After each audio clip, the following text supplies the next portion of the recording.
ากลืมรักลืมไม่ลงกลับพะวงลงเพ้อเงาเปลี่ยบปานเพลิงรักรุมสุมเศร้า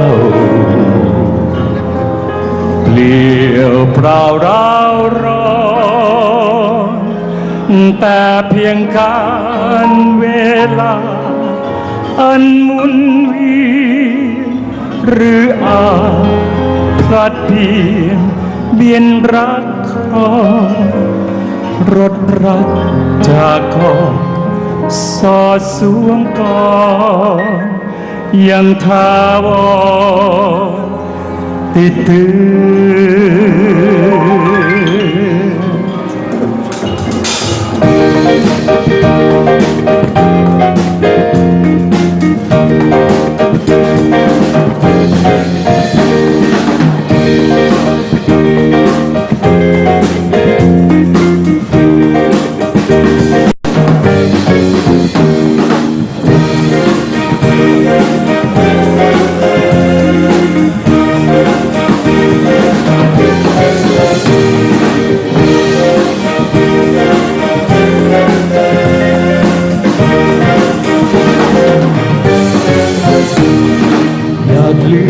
ลืมรักลืมมีลงกลับวงลงเพ้อเงาเปลี่ยบปานเพลิงรักรุมสุมเศร้าเปลี่ยวเปล่าร้าวร้อนแต่เพียงการเวลาอันหมุนเวียนหรืออาจพลัดเปลี่ยนรักก่อนรถรักจากก่อนสอดสวมก่อนยังทาวรที่เตือนเมื่อยามอาจจะลอยคล้อยผ่านยามท้องฟ้าลืมยังหวังเชยจิตกันฉันเดือนตรึงใจสุดประพันธ์บรรเลงให้ครบครันวันอาจจะผ่านเปลี่ยนพันไปรักนั้นจะนานแน่นแฟ้นในดวงใจนิรันดร์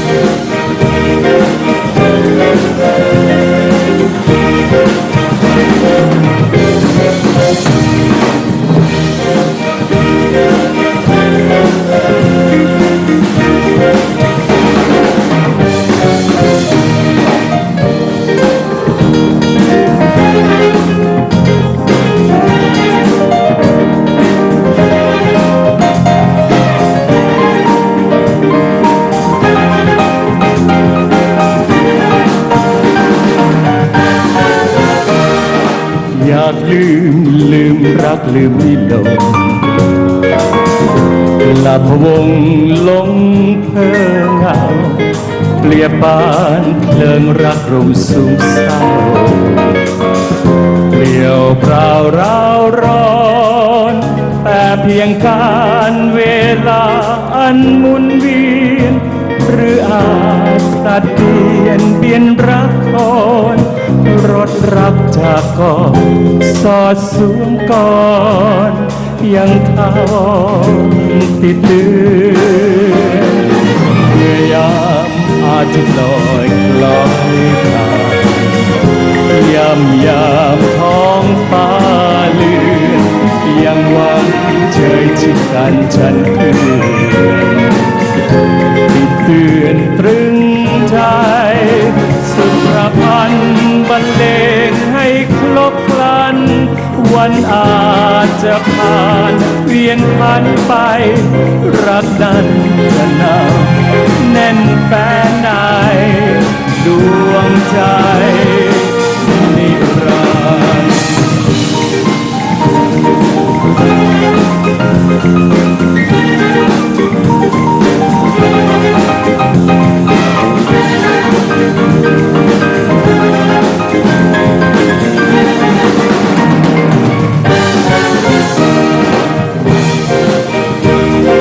เ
วกเด็กเหล่านั้นทั้งเจ็บทั้งกลัวจึงร้องไห้ด้วยเสียงอันดังเมื่อทูลถามว่าใครตีก็บอกว่าบุตรหญิงม่ายตีพระกุมารทรงคิดว่าพวกเด็กๆว่าเราเป็นบุตรหญิงม่ายอยู่เนืองๆช่างเถิดเราจะถามมารดาของเราวันหนึ่งพระกุมารจึงทูลถามพระมารดาว่าข้าแต่พระมารดาใครเป็นบิดาของฉันพระนางตรัสลวงพระกุมารว่าพรามเป็นบิดาของลูกวันรุ่งขึ้นพระกุมารตีเด็กทั้งหลายอีกเมื่อเด็กทั้งหลายกล่าวว่าบุตรหญิงม่ายตีจึงตรัสตอบว่าพรามเป็นบิดาของเราไม่ใช่หรือครั้นพวกเด็กย้อนถามว่าพรามเป็นอะไรกับเธอจึงทรงคิดว่ามารดาของเราไม่บอกเหตุการณ์นี้ตามจริงยกไว้เถิดเราจะให้บอกความจริงให้ได้วันต่อมาเมื่อพระกุมารดื่มน้ำนมพระมารดาจึงกัดพระถันพระมารดาไว้ตรัสว่าข้าแต่แม่จงบอกบิดาแก่ฉันถ้าแม่ไม่บอกฉันจะกัดพระถันของแม่ให้ขาดพระนางไม่อาจตรัสลวงพระโอรสได้ต่อไปจึงตรัสบอกความจริงทุกประการตั้งแต่นั้นมาแม้ใครว่าเป็นบุตรหญิงม่ายพระกุมารก็ไม่กลิ้วทรงเรียนไตรเพศและศิลปศาสตร์ทั้งปวงจนมีพระชนได้16 ปีทรงเป็นผู้มีพระโฉมอันอุดม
ข้าแต่พระเชษฐาโปรดอย่าได้ทรงร่ำวิโยคโศกโศกาอันองค์พระภักควดีสีดาร่วมวายุกูลแม้จะพลากพลัดเพราะอสูรลอบลักพาแต่อำนาจแห่งพระบุญญาบารมีจะคุ้มครองป้องพระเทวีมิให้มีภัยโปรดทรงสร้างกันแสงแข็งพระทัยระงับโศกช่วยโพยภัยไข้โรคมาบีทาจะระคายเคืองเบื้องบาทพระเชษฐาให้ทัพทวีขออัญเชิญพระเจ้าพี่บรรทมพักน้องจะถวายอารักษ์อยู่งานเฝ้าใต้เบื้องพระบาทาขอขอบใจศรีอนุชาผู้พักดีอันร่มว่าแห่งนี้ดีหนักหนาพี่จะบรรทมพักร้อนผ่อนอุราพอหายร้อนพอตกบ่ายชายแสงพระทินกรจึงค่อยจรไปตรัสพลางพระตรีผัวนายทอดพระองค์ลงนิทราพ่ายตายลุกข้าชายารมบ ใบบาง เ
ระแลเลงเพ่งพิษ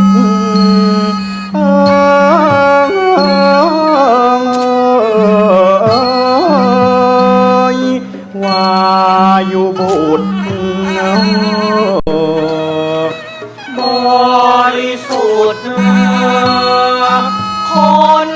ขาว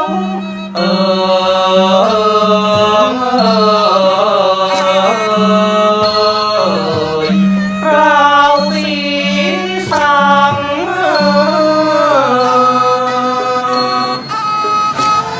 ทั้งท่วงทีกิริยา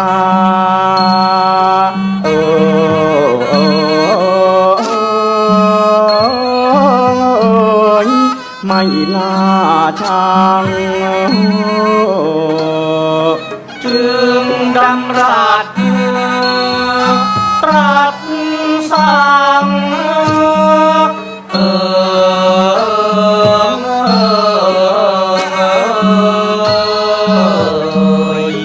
อนุชา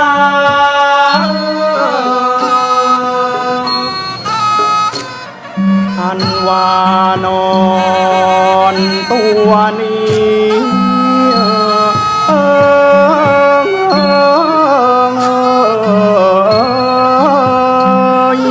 ที่ประหลาดเห็นมีชายเชื้อชาติ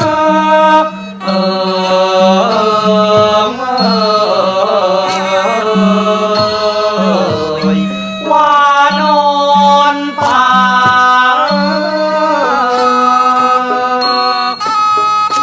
อย่าทำร้ายพี่จะเรียก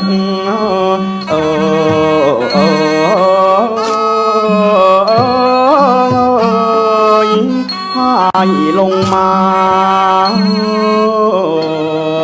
แล้วมี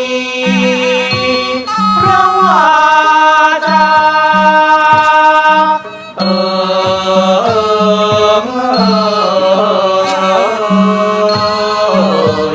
เรียกว่านอน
แต่พระศรีกรรามาวตาร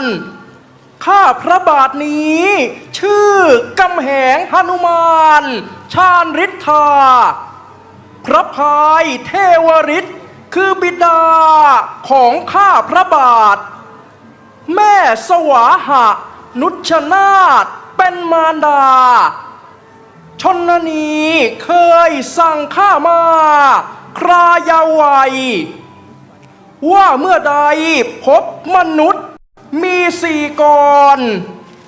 คือพระนารายณ์ผู้ทรงสอนรามาวตาร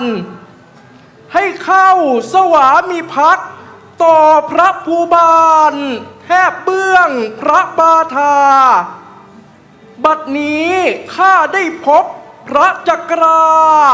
สมใจจินขอถวายตัวเป็นข้าแห่งพระจักรินจนวันตายประการหนึ่งข้านี้มีน้าและน้องชายอีกทั้งไพร่พล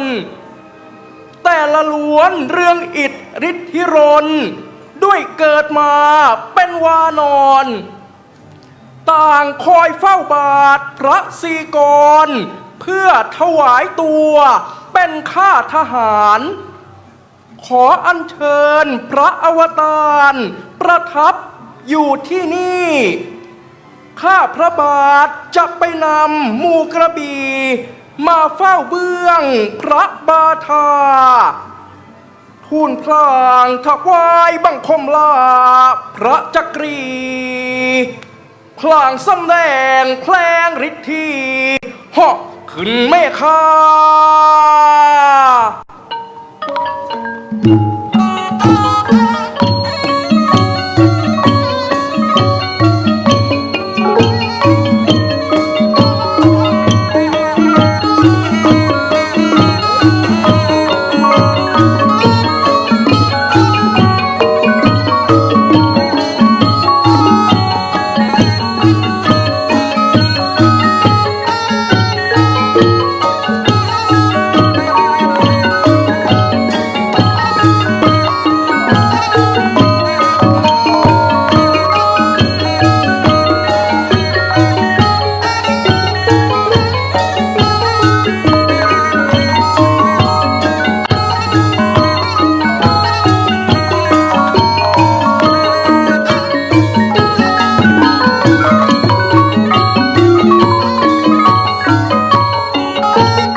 ถอดพระเนตรมู่ขนาดจัตุรงค์ขโยธาแล่ล้วนม่วนหมู่สวาชาญฤทธีองค์พระระคุบดีจึงมีพระราชวาจาดูก่อนแสนสุรเสนาโยธาหารบัดนี้ทศกัณฐ์ขุนมารเจ้าลงกามาลอบลักมิ่งอนง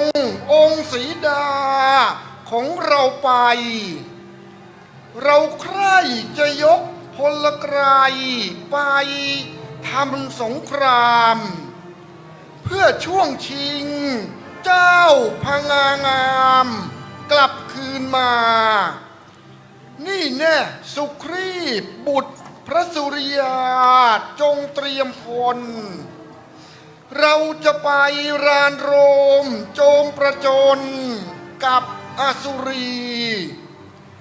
เร่งจัดสรรให้ทันเลิกดีเถิ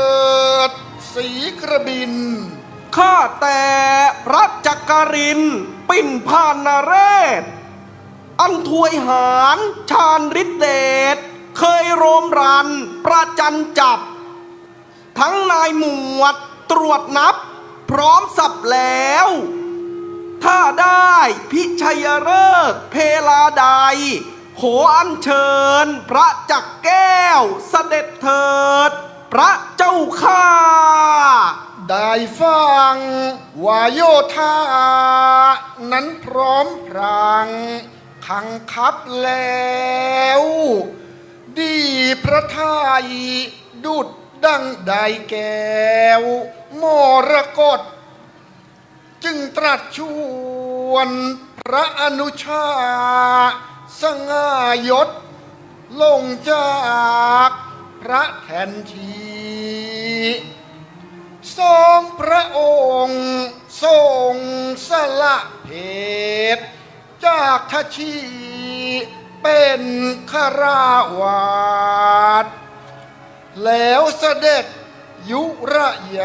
าตมายังทีประชุมพลสวาในทันที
ำลึก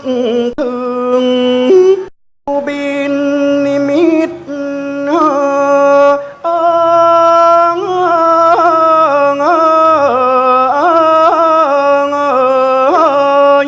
ผิดประหลาด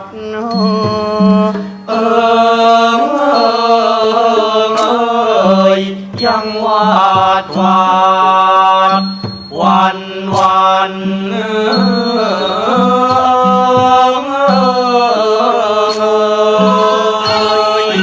พรันภาวะ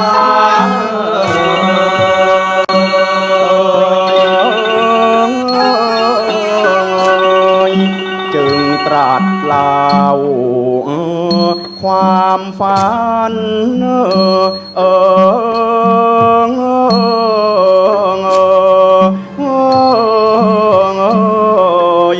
พันนา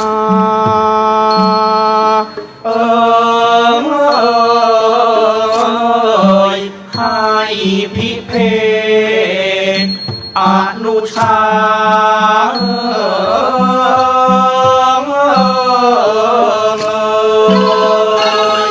พยา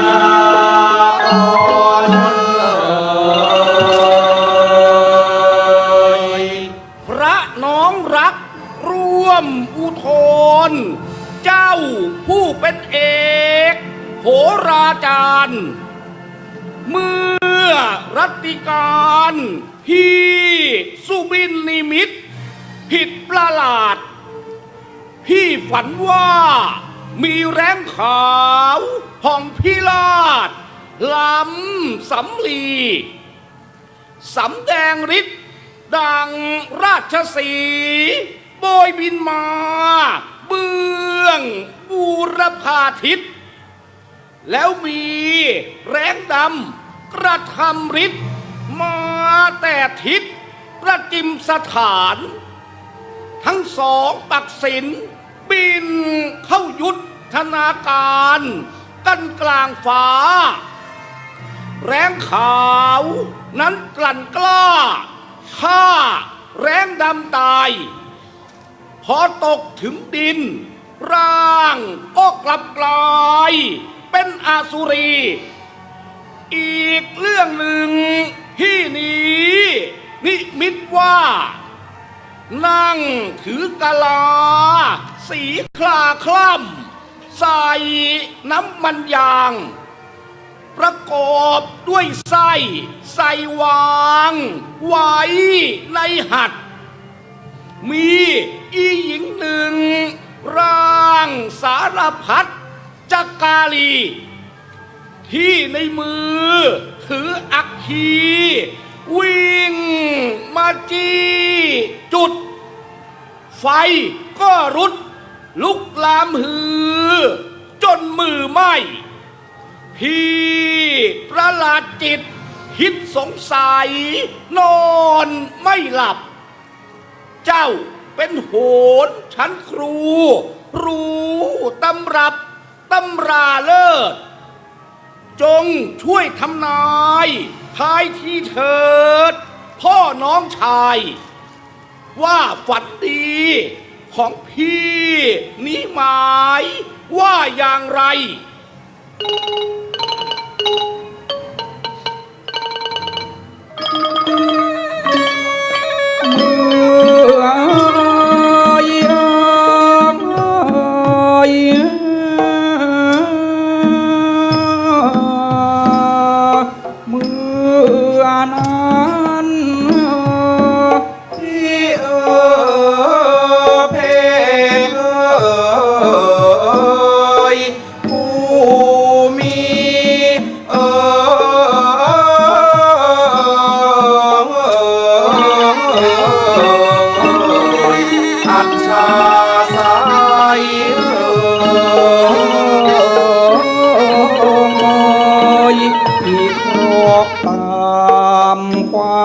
ฝัน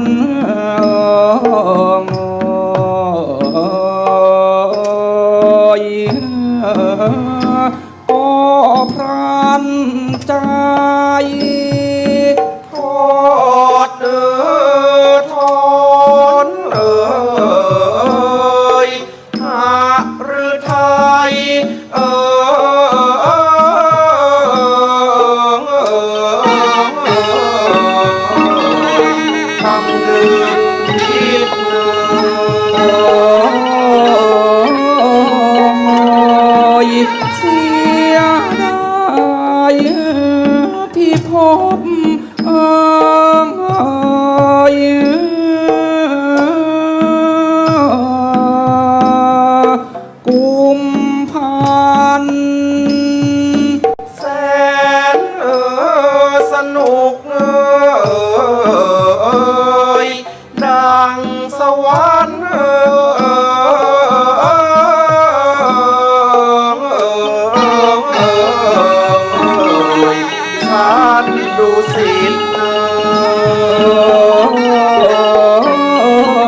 กรานด้วยมัว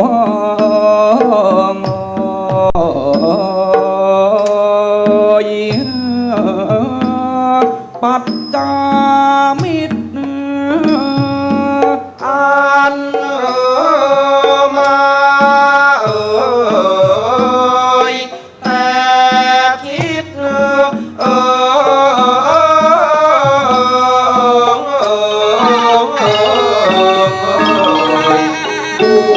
บูรพาว่ากระไรพระศรีอนุชาสุดสายใจตำราบ่งบอกอย่างไรในเรื่องดี จงเร่งทำนายทายให้พี่สิ้นกังขา ขอพระบารมีคุ้มเกษา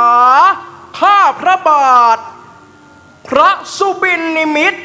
ของพระเชษฐาธิราช บอกลางร้ายไม่สถาวร อันกลาในพระกรได้แก่กรุงลงกา อุปมาสายชนวนไส้ได้แก่พระองค์ น้ำมันยางได้แก่พระญาติวงศ์ทั้งน้อยใหญ่ ความร้อนเริงพิษเพลิงไหม้ได้แก่นางสีดา หญิงที่วิ่งมาจุดไฟได้แก่สัมมนักขากาลีร้าย ส่วนแหวนดำคำทำนายหมายเจาะจงคือองค์พระเจ้าพี่แหวนขาวราวสำลีคือพระรามตามมารบขอพระองค์ดำรงภพโปรดทรงยับยั้งชั่งพระหฤทัย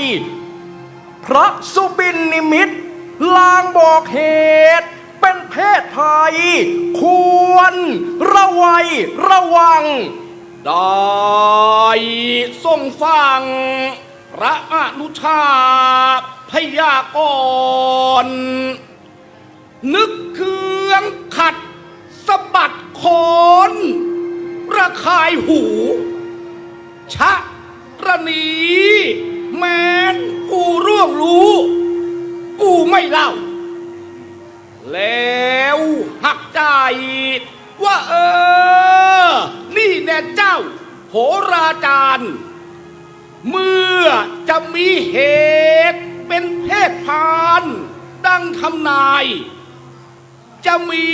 วิธีเสี่ยงสะเดาะเคราะห์ให้หายอย่างไรเล่าจงบอกพี่เถิดนะเจ้าจะได้เข้าใจขอพระองค์ผู้ทรงชัยได้โปรดเกล้าการจะแก้ไขให้เรื่องร้ายดังนั้นเล่ากลับเป็นดี มีทางเดียวคือขอให้พระองค์ทรงนารี องค์สีดากลับคืนไปให้พระรามาผู้สวามีแม่ไอ้พิเภกไอ้กาลีกล่าวกะล่อนแกล้งกลับกรอกโยกย้อนหลอนหลอกกูไอ้ทรลักษณ์อักกตันอยู่ดูถูกพี่ยกเอาเจ้ารามพรามชีดีกว่าพงพันธุ์เฮ้ยกูนี่เท้าทศกัณฐ์เนื้อหนอบรมมาพรมใครวะจะกล้ามาล้างมาลบบัลลังก์เล่นมึงมันทุจริตผิดเช่นเป็นน้องชายเมื่อฝันมันจะเลวจะร้ายในเรื่องราวก็มึงจะทายเปลี่ยนแปลง ให้กูเป็นแรงขาวไม่ได้หรือช่างเสียแรงที่กูนี่หาลือถือปรึกษาไอ้โง่เง่าไปเผาตำราเสียเถิดไปเมื่อมึงเห็นเจ้ารามมีฤทธิ์ที่ไกลไปกว่ากูไอ้จันไรมึงไม่ต้องอยู่ในหมู่มาร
ช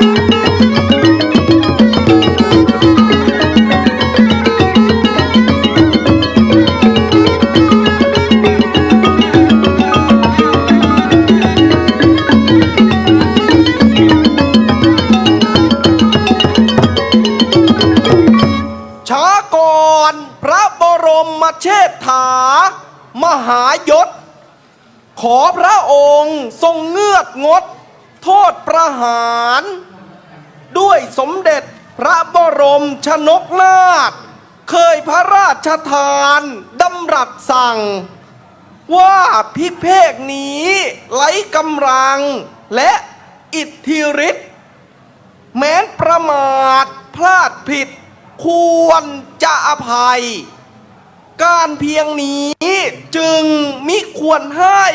ถึงวายชีวา มึงจงสิ้นไอสูรทรัพย์สมบัติพลาดพลัดเมียลูกและข้าซาออกไปให้พ้นเมืองลงกาขาดสิ้นพงษาไม่อะไร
แสนสงสารมารสื่อมารสื่อชื่อพิเภกเลิศในเลศอุดมเดชอุดมเดชวิเศษหลาย ชะตาเอยธานีธานีกับพี่ชายเห็นเคราะห์ร้ายจะอุบัติจะอุบัติพลัดหลงกัน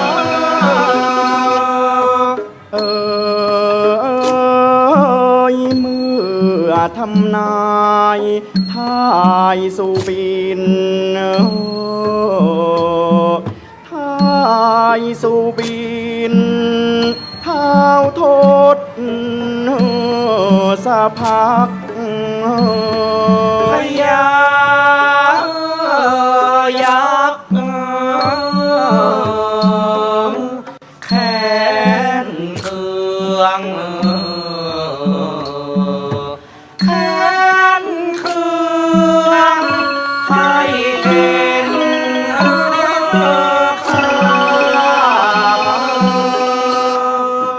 กุมภาการอินทรชิตอินทรชิตคิดเมตตาทูลขอโทสามโทสามพยายักษ์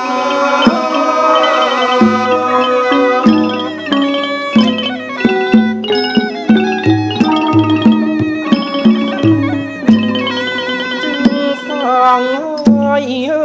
ขับไล่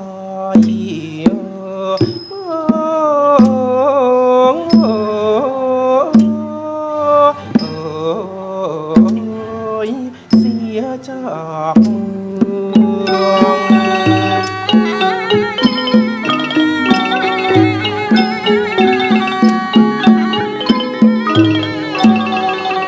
แขนเคืองคิดวิตก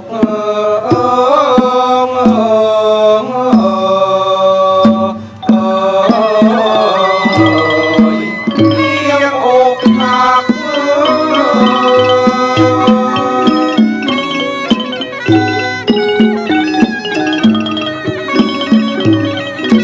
ต้องพลัดพรากจากลูกเ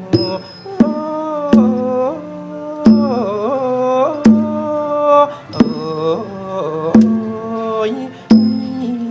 ยรัก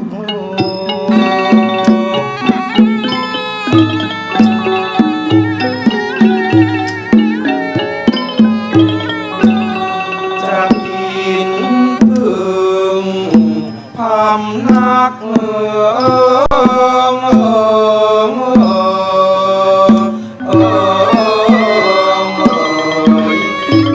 ู้ใด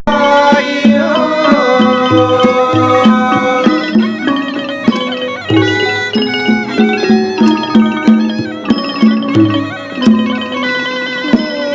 ชะความสัตย์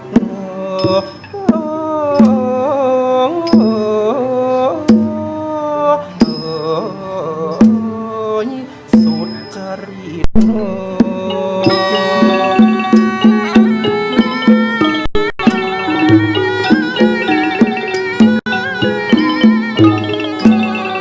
จะเข้า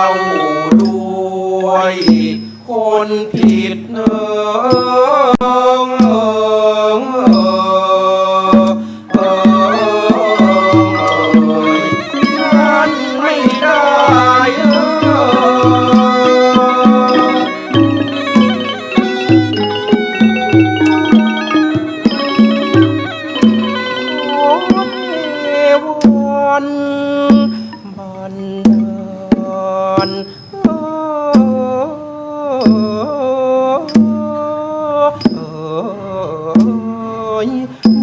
นใจ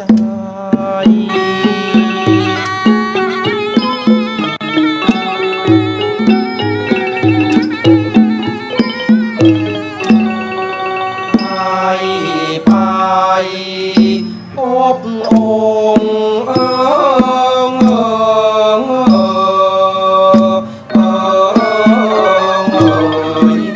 ะศรีกร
สุรี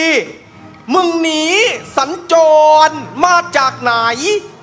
ชื่อเรียงเสียงใดยายโอหังไม่เกรงพวกกูหมู่ทหารองค์พระทรงสังรามาวตารไอ้สาธานหนีชรอยมึงตั้งจิตมาคิดร้ายกูนิลเอกทหารพระนารายณ์วายุกูลจะสังหารผลาญอสูรให้มรณาเฮ้ยอย่ามัวนิ่งก้มหน้าว่าออกไปข้านั้นใสชื่อพิเภกเป็นอนุชาร่วมอุทธรของทศกัณฐ์เจ้านครลงกาสถานข้าต้องโทษถูกกำจัดตัดจากวงวานสำเนรเทศเพราะสาเหตุทำนายสุบินนิมิตผิดพระประสงค์ข้าเที่ยวตระเวนไพรหมายจำนงจะเฝ้าพระบาทถวายตัวต่อพระนารายณ์ธิราชด้วยสุจริตมาพบท่านก็สมจิตคิดทวินขุนกระบินโปรดเอ็นดูด้วยช่วยกรุณา นำไปเฝ้าพระจักรา รามาวตารแม้นมิเชื่อคำร่ำขานว่าเที่ยงทัน ก็จงสังหารพลานชีวันเสียให้บรรลัย บัดเอ้ยบัดนั้นนิลเอกผู้เป็นทหารใหญ่ได้ฟังแจ่มแจ้งไม่แกรงใจก็พาไปสวรรค์นะครับพา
บังคมทู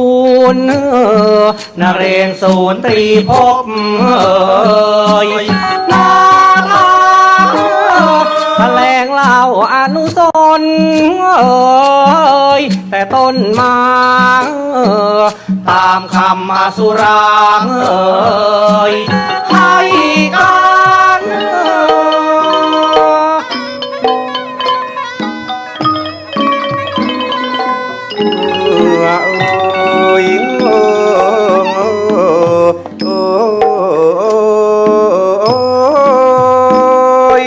เมื่อนั้นพระตรีพบเมืองลบโลก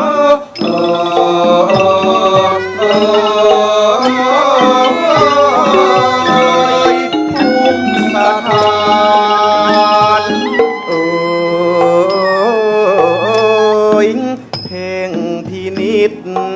พิสดู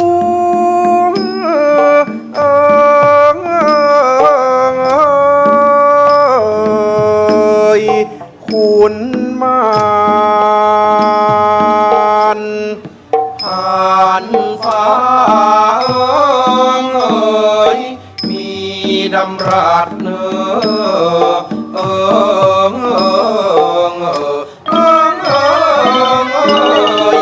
รัดไป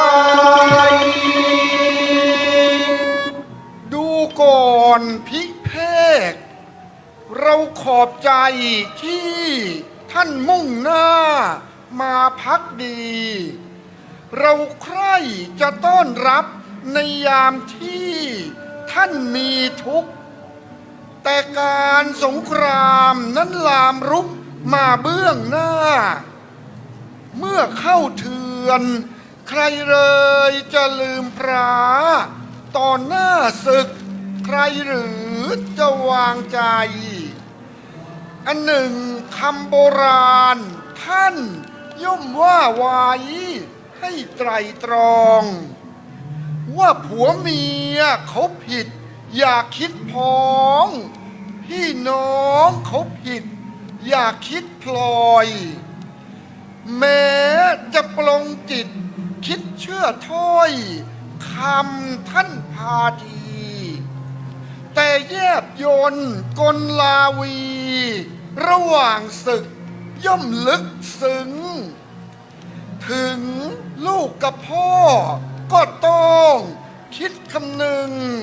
จึงควรการแล้วท่าน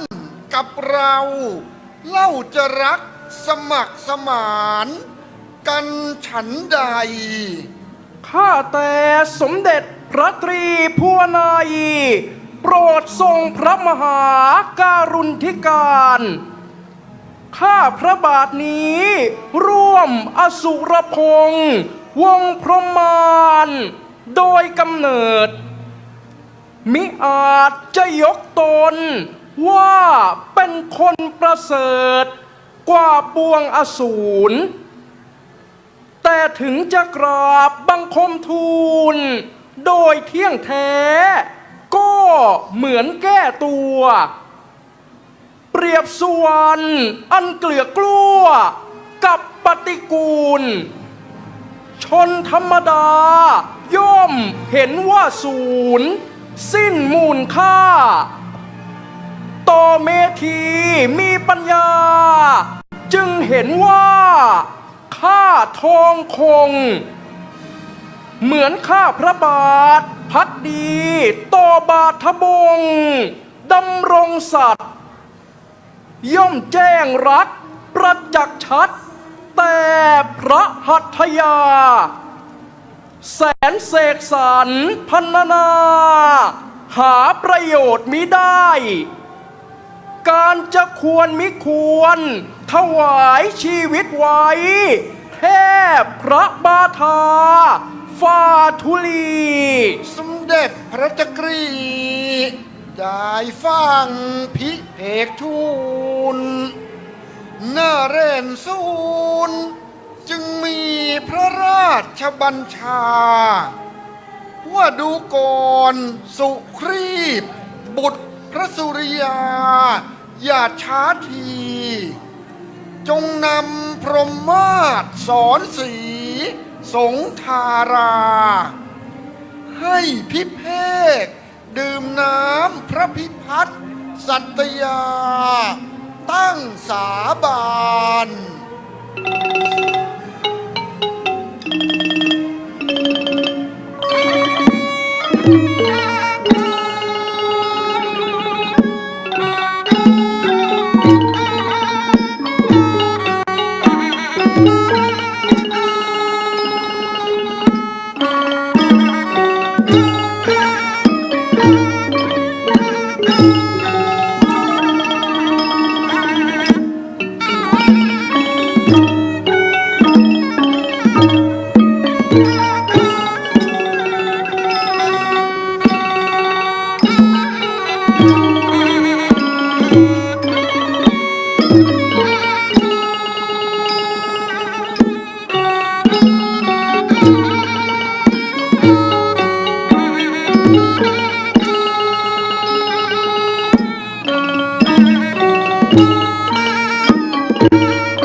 สังหา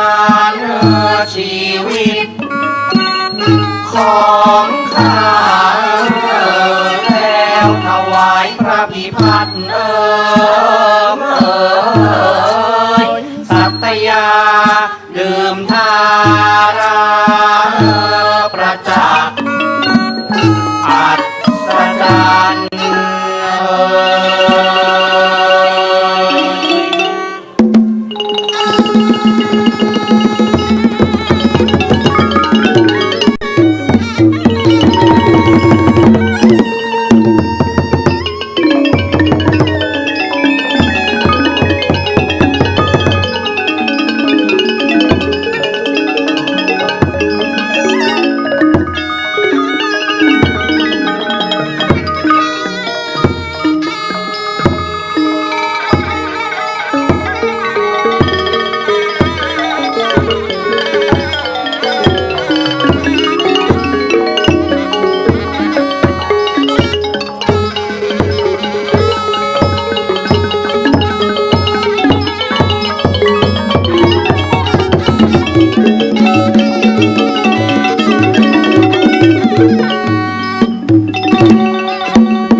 ามดีจะครองโลก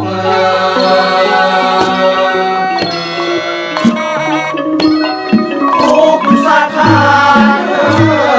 ของบ้านที่บังอาจจะหลีกหนีให้โลกเป็นสุขสวัสดี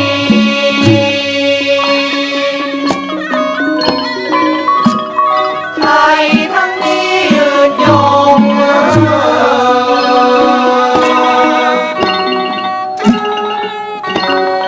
คงนิรันดร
์ ยักษ์สีออกมุกขมนตรี และตรัสประพาสราชการ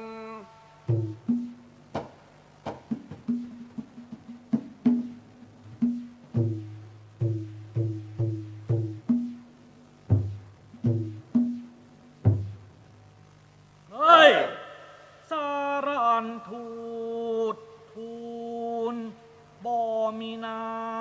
นสมเด็จพระเจ้าล้านไปรณรงค์รามา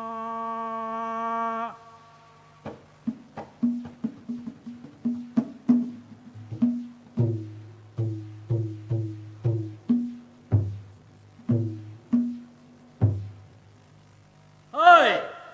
เสียรถเสียทศโยธา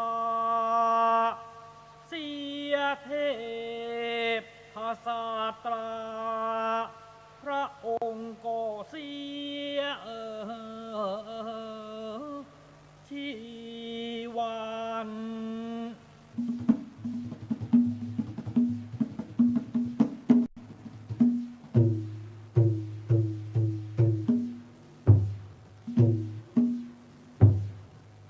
เฮ้ย ฟังข่าวข่าวเพียงเพลิงกันเจ็บใจจ้าบันแล้วนิ่งขนึงในใจ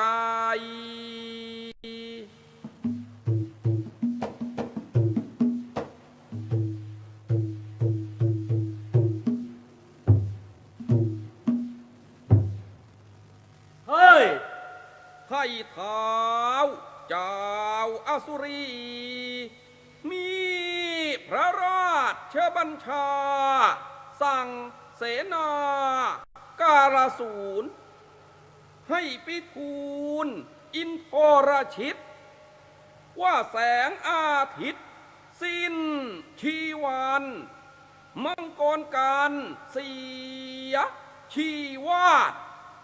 ศึกองค์อาจฮึกฮักจะหนักมาพระนคร เร่งทุบสอนพรหมมาศยกไปพิฆาตไพรี อย่าช้าทีชิงชัยรีบไปบ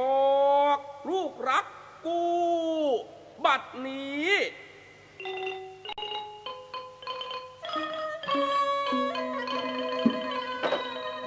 บัดนั้นการสูรเสนีมีศักดิ์รับสั่งบังคมทศพักดิ์คุณยักษ์รีบเพาะระเหตุไป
นินราชกาดชะกันเสียงผู้นิลคันชาญชัยเป็นละเอกฤทธิไกรดังไฟกันผู้นิลปานันทหารใหญ่วิมลรนรบ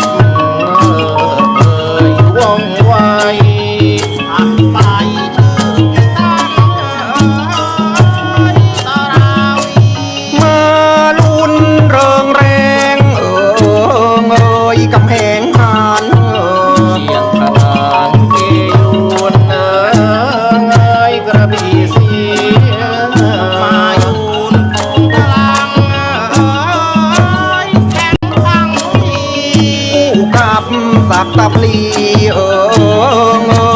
มีเดชาสุรเสนเป็นจบรบร้อนรานกับสุรการหานตาโกมุดปุดที่กรายไหวปัญญาเสียงมากับกระบี่ผูกมีตันไม่รำบานรานแรงเคียงแข่งกับดินละปาสัน18 มงกุฎสุดชาการทหารองค์ทรงทันรามราชา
ด็จทรงรถแก้วแก้มนินขององค์อมรินทร์ซึ่งผ่านพิภพสวรรค์ยา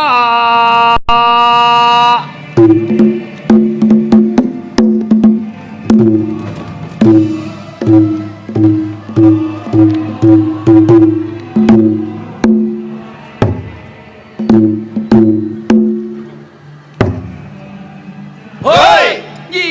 ยดญาติจัตุรงค์โยธา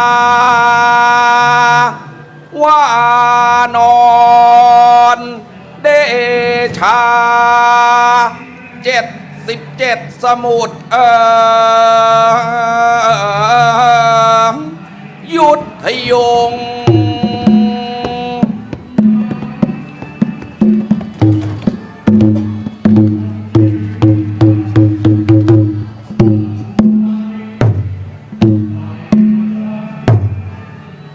เฮ้ยขีดขิน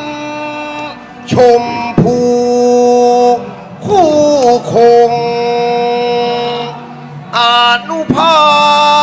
พปราบนรงค์อรินนราชอาทาน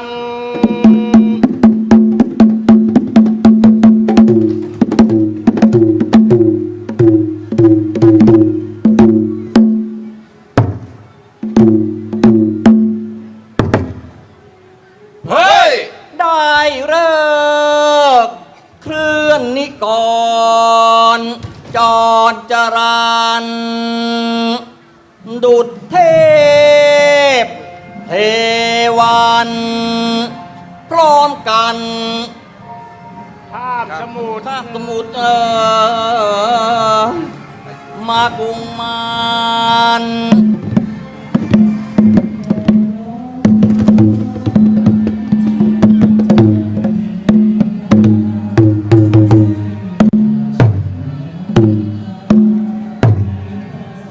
เฮ้ยเสมอข้ามสมุทร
โปรดเกล้าบัดนี้เราองค์สมเด็จพระยุพราช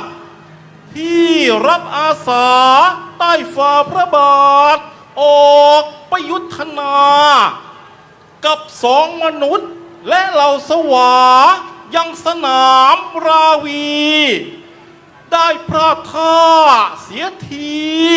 ชีวีวายพักพหลพลนิกายก็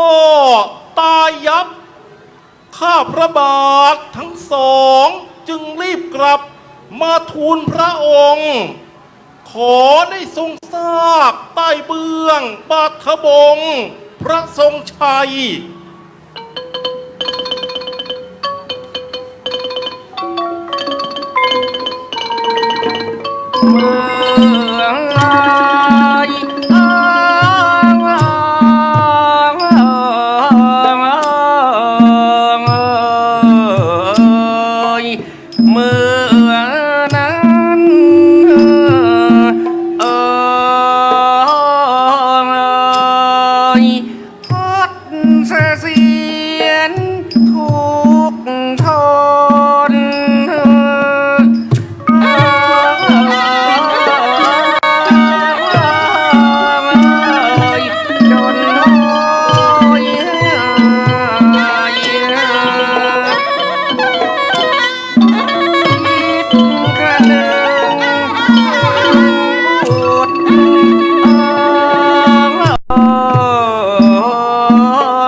ระงับ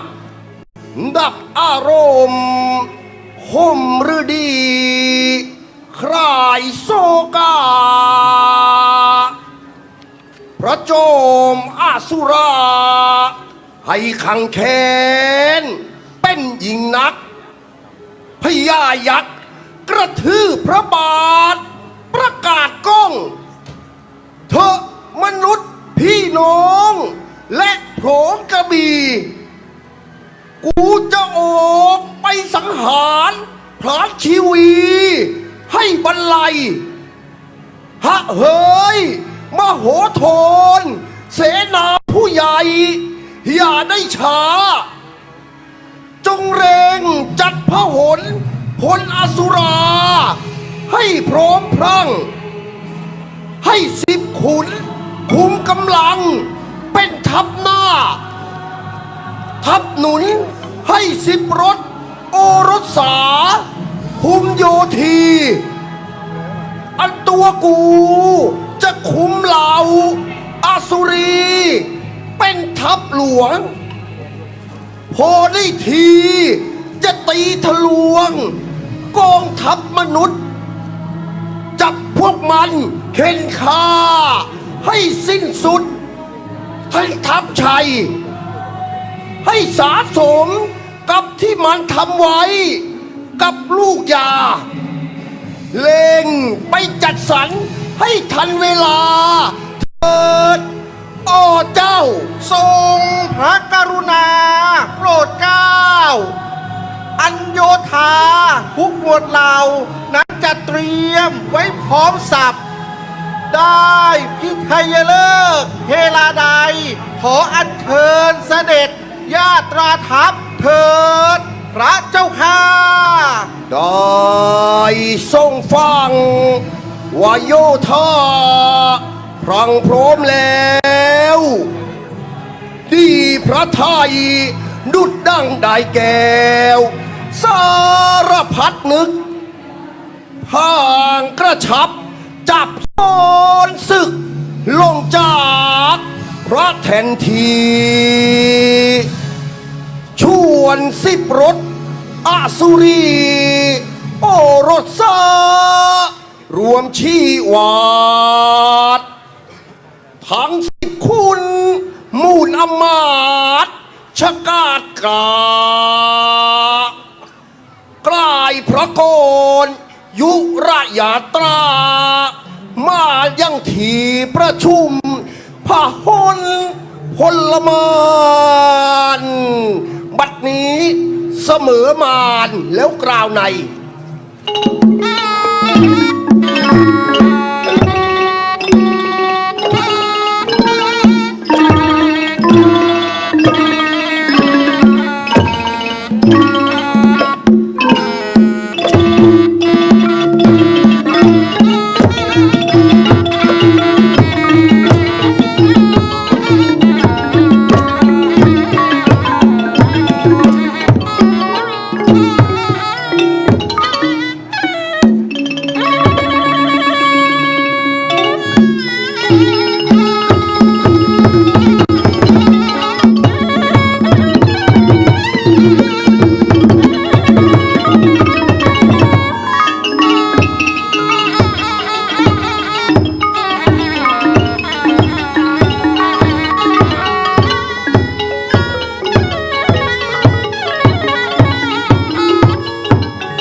วิ่งวาง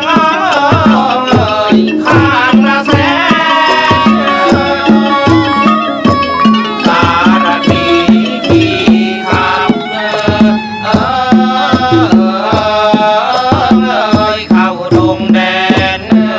พื้นแผ่นดินประเด็นไปเป็นจุนน้ำดี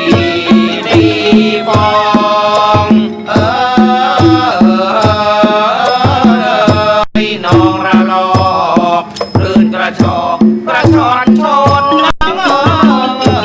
คนคุณเขาประเมนเอ็นเอียงอ่อนละมุนโนนนูนดินดานสถานเมืองไว้งานโอร้องกองทำปนาดสุทาวาสไฟหวานลันเลือนบนแสงสุริยันตะวันเดือนพาเคลื่อนจัตุรงค์ตรงมา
ชา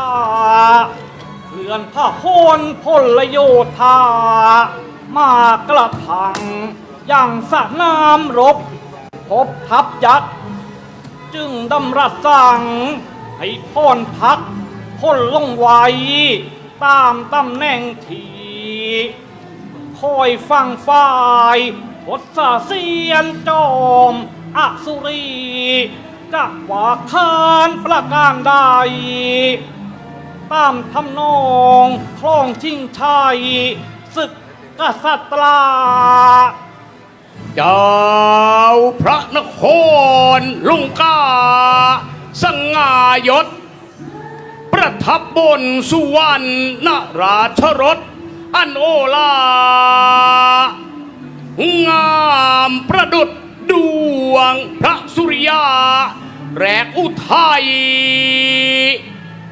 พ่อพระจอมอสุรเรศทอดพระเนตรใบเห็นกองทัพมนุษย์ให้แขนขังดังไฟจุดจ่อกลางจิต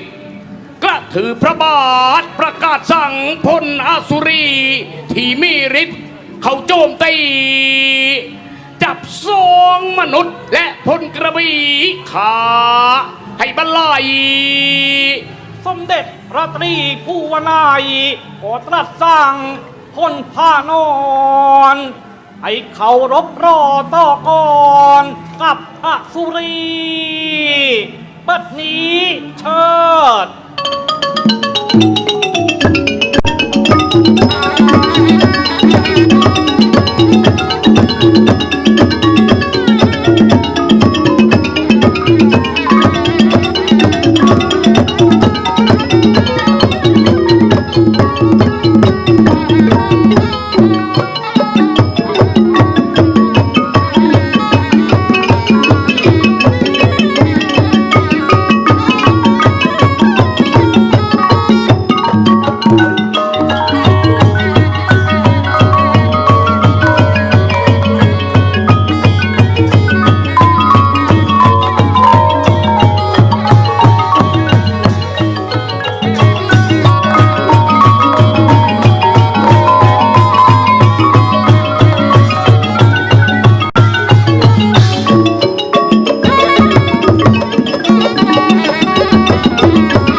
ณี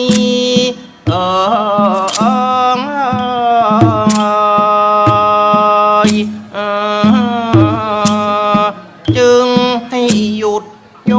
ทีนอกภารา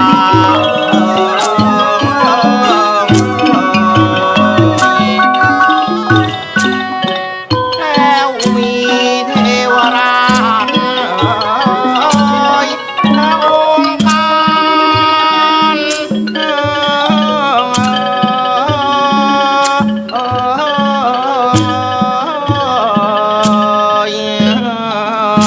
สั่งพี่น้อ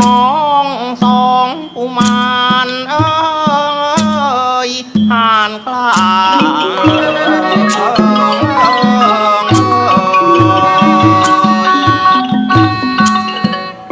จงไปบอกคนสะพักนัดดา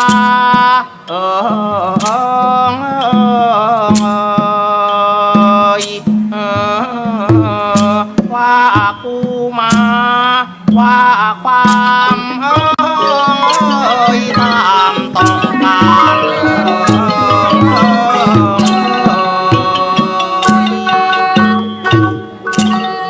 นนยวิกว่ายุเวกน้อมประนดบทธมานรับเทวบัญชา แล้วชวนกันข้านคลอยห้อยออกมาจนพ้นนาราชชรสชัยเล่งท่านไล่ขึ้นกลับกรุงลงกา บัดนั้นเชิด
ถึง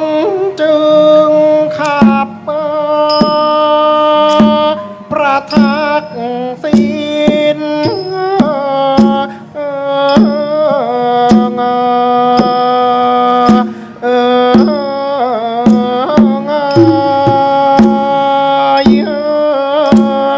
วนไป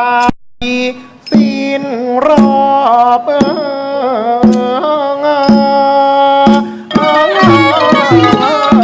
เวียนวาน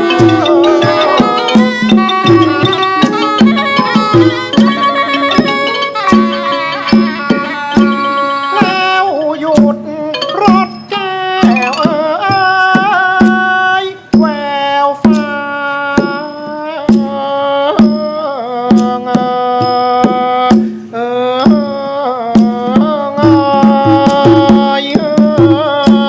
เบื้องซ้ายอายการ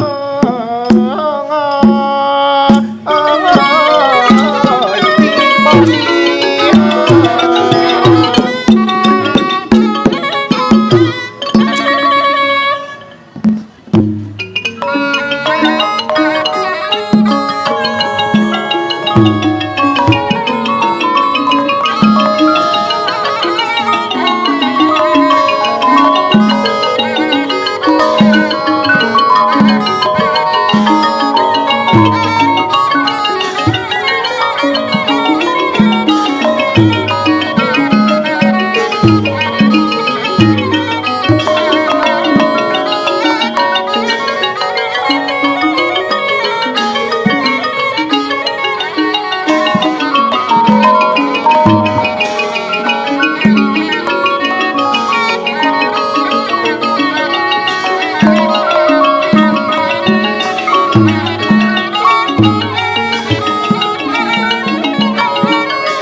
พระผู้ทรง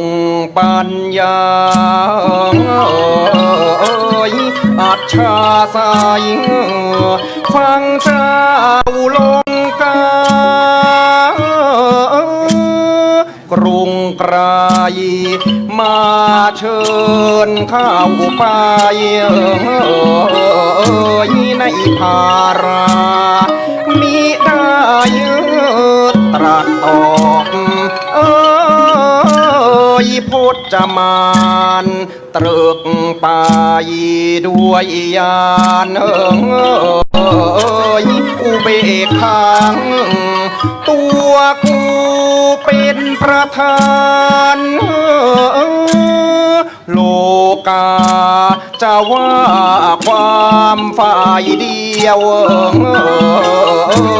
ไม่ควรนักจะเป็นที่ตำหนิติชินดูหมิ่นทั่วไปทั้งไตรจักรว่าข้าวด้วยข้างโทษสภาคจะต้องหายเห็นประจักษ์แก่โลกาผิดแล้วจึงร้อง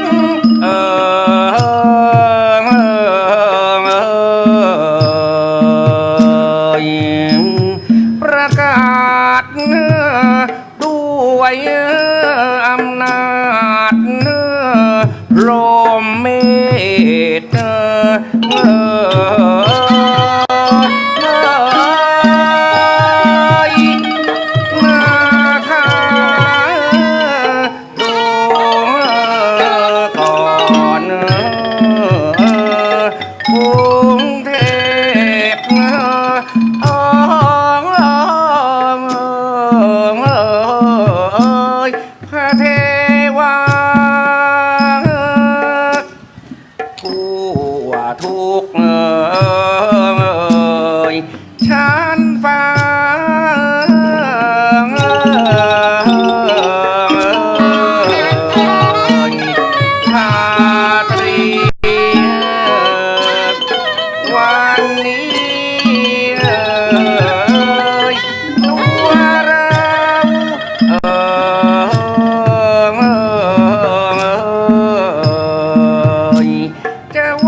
ราชผู้ทรงท่านบรรลือโลกจึงตรัสถามความทุกโศกแก่ทศสีว่าดูก็รักทศกัณฐ์เจ้าผู้มีเนื้อหนอบรมพรหมบัดนี้เท้าสหัสนัยผู้อุดมธรรมิกราชพระวิษณุกรรมผู้รู้ศาสตร์สุจริตเทพพบุตรอัปสรและพระนักสิทธิ์มันยุติธรรมมาร่วมประทับเพื่อฟังคำดีการ้องเจ้าเป็นโจทย์จงกล่าวฟ้องทำนองความที่กล่าวโทษโกรธพระรามแต่ตามจริงจงอย่าย้อนย่อกรอกกลิ้งสิ่งมุสาเพื่อเรานี้จะได้พิพากษาอย่างเที่ยงตรงทศเสียนสุริวงศ์ได้ฟังองค์พระอัยกาให้งันงกตกประมาไม่เหมือนไม้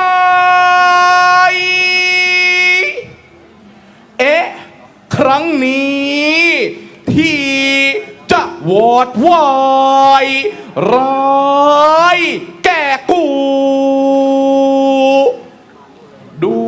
วยพระอัยกามาตั้งอยู่ในธรรมมัน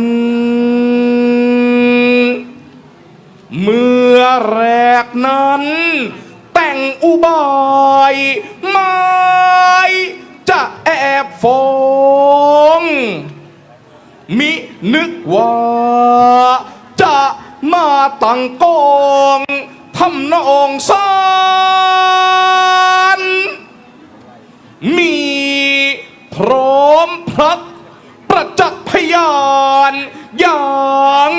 มั่นคงแล้วทุกองค์มา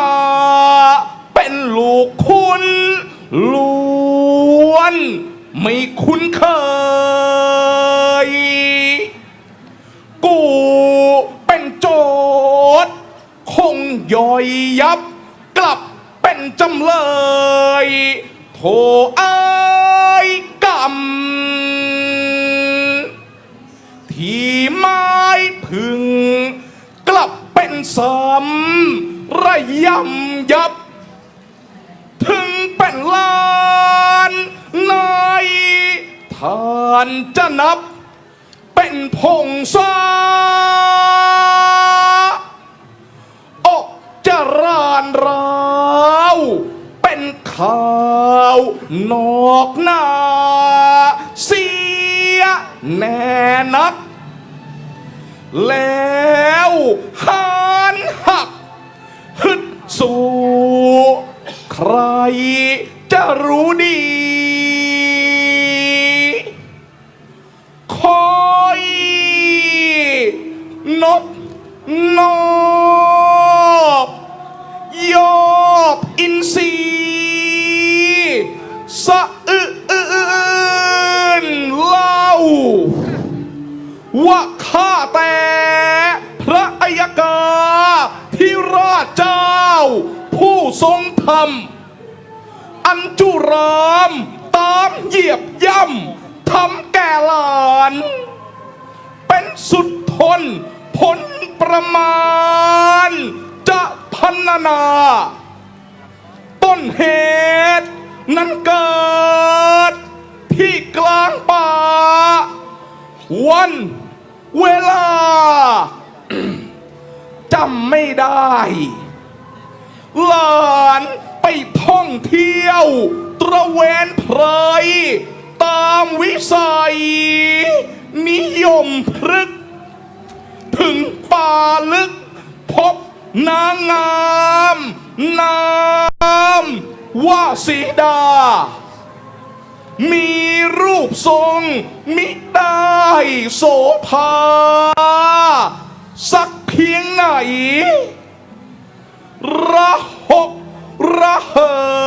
นเดินร้องไห้มาในดงหลานถามไทยว่าไรเผาพงองค์บิดรและมารดาตัวคนเดียวไรบุตรธิดาและสามีหลานจึงคิดเมตตาปราณีเพราะมีอสูรและสัมพันธ์สงสารว่าจะอาสันเสียแต่ยังสาวกลับไม่นึกว่าเรื่องราวจะยุ่งใหญ่จึงรับนางเข้ามาเลี้ยงไว้หวังเพียงได้บุญไม่เคยไปข้องแวะให้ว้าวุ่นเพราะเหตุว่ารักษาศีลครั้นจู่ๆเจ้ารามยกพลกระบินมาลุกลานทำมันขาฟ้าสัมปทานล้อมบ้านเมืองสมอ้างเรื่องว่าเป็นสามีนางสีดาว่าหลานนี้ไปลักพาเมียมาไว้ที่จริงใจมันคือโจรจะปล้นเมืองหลานจึงคิดแค้นเคืองใครจะรับรบสู้หาทางสร้างสงบหลายวิธีข้างเจ้ารามกลับย่ำยีข่มเหงใหญ่สังหารพวกเราลงบันไลจนย่อยยับพระอัยกาก็ทรงนับเป็นพรหมพงษ์ร่วมวงศาจะมิเจ็บแขนแทนนัดดาหรือว่าไรจงโปรดสาบสันให้พวกมันบรรลัยวายชีวิตด้วยเทพบัญชากายสิทธิ์เถิดพระเจ้าข้าดูราพระวิษณุกรรมเทวฤทธิ์โปรดเสด็จไปยังที่สถิตองค์พระรามเชิญเสด็จมาแก้ความตามกล่าวหาให้ถูกต้องตามตำราเนติศาสตร์ขอเชิญเสด็จยุรญาติเถิดเทวา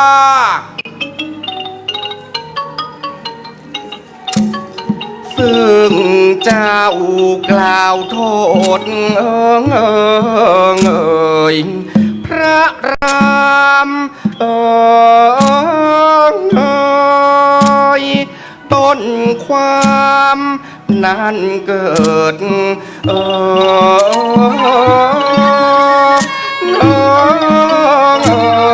ที่กลางป่า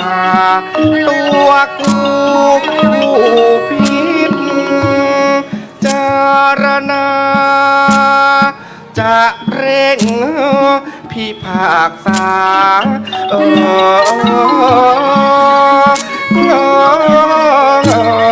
นั้นผิดไปต้องให้ไปเชิญองค์พระราม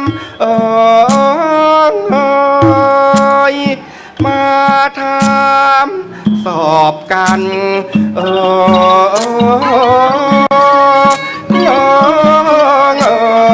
จึงจะได้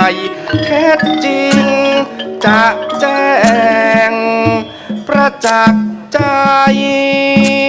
ที่ในสำน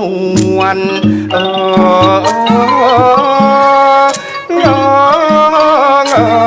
พาทิ้ง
สนามรบพระตรีพบผู้รุ่ง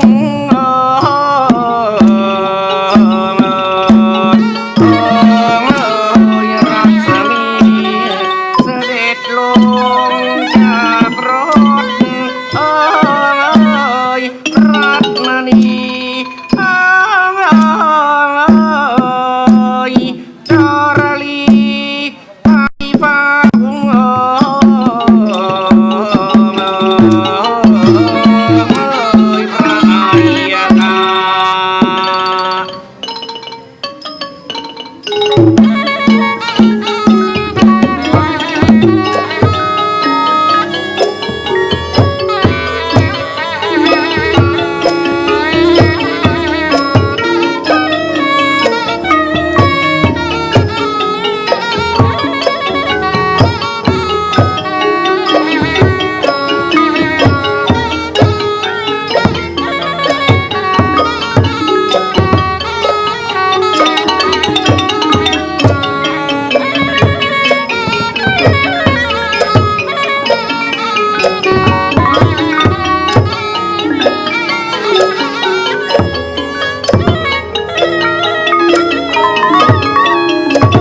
ฝ่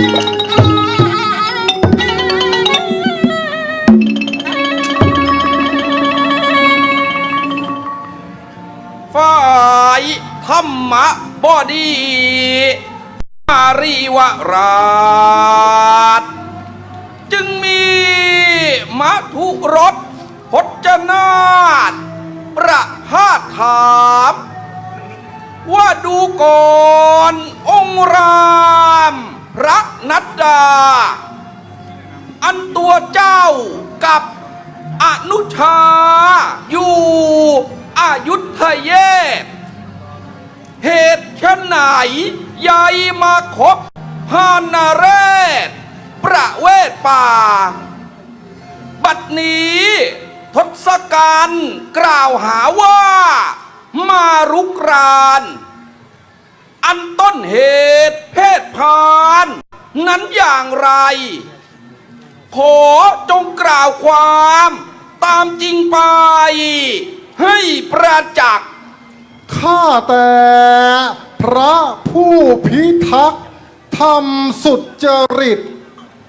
ที่กระหม่อมฉันต้องจากอายุทยามาสถิตอยู่อย่างนี้เพราะเหตุด้วยพระแม่เจ้าไกยเกษีทูลขอสัตว์ให้พระพรตครองมหาเสวตฉัตรและไอสวรรค์กระหม่อมฉันน้อมรับสัตว์พระราชบิดาออกบำเพ็ญพรตอยู่ในป่ากำหนดเวลา14 ปี องค์สีดานารีกับพระลักษณ์อนุชาตามมาด้วย เพราะพักดีที่จะคอยช่วยปรนนิบัติมาวันหนึ่งถึงป่าชัดชายโคทานิ่มอนงองค์สีดาเห็นกวางทองวอนกระหม่อมฉันกับพระน้องให้ตามจับครั้นแผลงสอนไปต้องควางร่างก็กลับเป็นขุนมารสารภาพกราบกรานว่าชื่อมารีดคิดมายาเพราะทศกัณฐ์เจ้าลงกาบังคับใช้กระหม่อมฉันก็มิได้ถือโทสารีบคืนกลับยังศาลาปรากฏว่าสีดาหายแสนเศร้าหมองกับน้องชายตระเวนตามจนได้พบและทราบความจากสดายุราชปักษิณว่าทศกัณฐ์ลอบลักชักฉุดยุพาพินมาลงกาจึงคร่ำครวญด่วนตามมาจนได้พบพระยาสุครีพขุนกระบินถวายพลทั้งขีดขินและชมพูกระหม่อมฉันจึงมาสู่แดนเมืองมารใช้ให้องค์คตเป็นราชทูตเชิญราชสารไปพาทีทศกัณฐ์ กลับถือดี มีคำสั่งให้สังหารลิง ไม่จริง ไม่จริง พระอัยกา ที่พระรามกล่าวความมา มุสาสิ้นล้วนแต่หลอนหลอกปลอกปลิ้นลินระรัวมาปั้นน้ำให้เป็นตัว เพราะกลัวผิด ใจมนุษย์มันทุจริตไม่คิดอาย เรื่องมารีมาลายหลานไม่รับรู้ รับสีดาเข้ามาอยู่ จนเป็นปี ไม่มีมนุษย์แม้พูดผีมาเจรจา ต่อเมื่อศึกลามข้ามคงคามาคึกคัก จึงมีไอ้จ๋อทรลักษณ์เข้ามาพูด มีที่ไหนใช้ลิงเป็นทูตพูดไม่รู้เรื่อง มิหนำซ้ำทำกระด้างกระเดืองให้เคืองจิต พลาดชีวิตคุณอสุรี ถึงสีนาย ยังมีหน้ามาบรรยายพูดท้ายแท้ซึ่งพระรามอ้างเหตุเท็จทั้งเพพระอัยกา ว่ากระไรพระนัดดารามบ่ผิด ที่เจ้ายกโยธามาประชิดติดลงกา ทศกัณฐ์นั้นอ้างว่าเพราะเป็นพาน หรือเจ้ามีประจักษ์พยานสิ่งอันใด ข้าแต่พระผู้เป็นใหญ่ในพรหมพงศ์อันมารีดชีพปลิดปลงลงเพราะสอนส่วนสดายุก็มวยมอนเพราะพระธรรมรงค์องค์ศรีดา ยังแต่พิเภกราชโหราอนุชาของทศกัณฐ์ซึ่งถูกขับจากเขตขันธ์และเผ่าพงศ์เพราะทัดทานให้คืนส่งอนงนาถจึงมาอยู่เป็นข้าบาทของกระหม่อมฉัน กับผู้หนึ่งที่จะยืนยันคือสีดา ขอคัดค้านพระจุฆาโปรดอย่ารับฟัง อันสาวน้อยร้อยช่างผู้งามชื่น พระรามหมายอุบายตื่นจะเห็นตัว แล้ววางเล่กระเทชั่วเข้าโลมล่อ อันพระรามนั้นงามหล่อกว่าหม่อมฉัน สีดาเห็นก็จะหันสิเนหา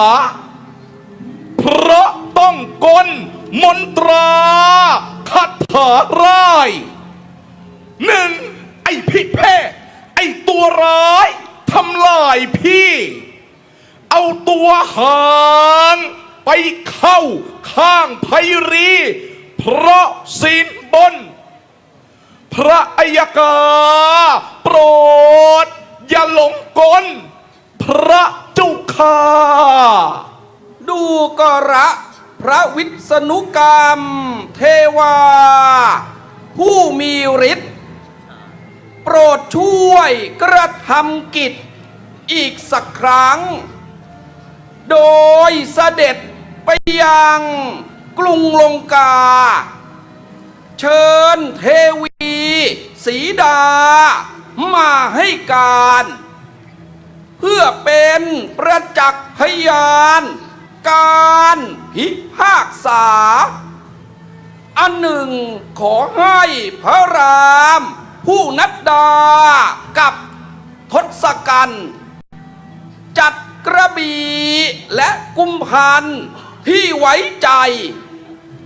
ต่างตัวแทนร่วมกันไปเป็นสักขีเพื่อป้องกันสิ่งราคีคอรหาจงรีบไปอย่าได้ช้าในบัดนี้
บดีผู้มียศซึ่งข้างเจ้ากล่าวพจน์เป็นมั่นคงว่าเป็นพัสดาของนิ่มอนงองค์ศรีดาเจ้านั้นได้วรกัญญามาจากไหนเธอเป็นลูกเต้าเหล่าใครในโลกีข้าแต่ธรรมบดีศรีพิสุทธิ์อันศรีดาเลิศกว่ามนุษย์ในจักรวาลเธอถือกำเนิดในปทุมมานมงคลมาศท่านเท้าชนกแห่งมิถิราราชชัตธานีได้บำรุงเลี้ยงเทวีจนจำเริญวัยแล้วประกาศพิธีชัยประชันชูยกโมลีรัตนธนูคู่พระบุรีกระหม่อมฉันเข้าพิธีมีชัยชนะท่ามกลางนักศิษย์และหมู่เทวะเป็นสักขีพยานจึงได้สีดาเยาวมานเป็นมเหสีขอถวายสัจวาทีต่อพระอัยการ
รนาถเป็นต้นเหตุการวิวาทถึงฟาดฟัน เราขอซักถามความสำคัญจงเจรจาว่าเจ้านี้ถือกำเนิดเกิดมาจากถิ่นไหนเป็นลูกเต้าเหล่าใครในปัตตภียายเจ้านี้มาดำรงอยู่ในเมืองมาร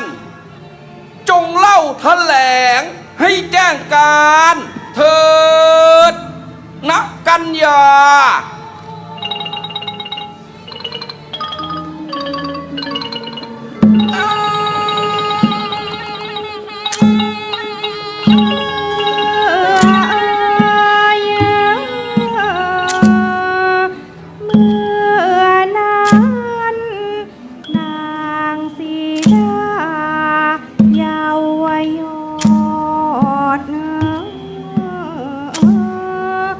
เสน่หา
ช้าก่อนพระอัยกา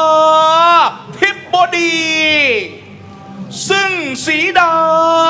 พาทีหนีเหลวไหล ดูก่อนท่านเท้าสหัสนัยปิ่นเทวราช ซึ่งคำองค์พระรามนาถกับเทวีอ้างว่าท่านเป็นสักขีรวมรู้เห็นข้อเท็จจริงนั้นเป็นประการใด ขอมัคควานท่านจงได้แจ้งกิจจาทั้งเทพบุตรอัปสรและพระสิทธาณที่นี้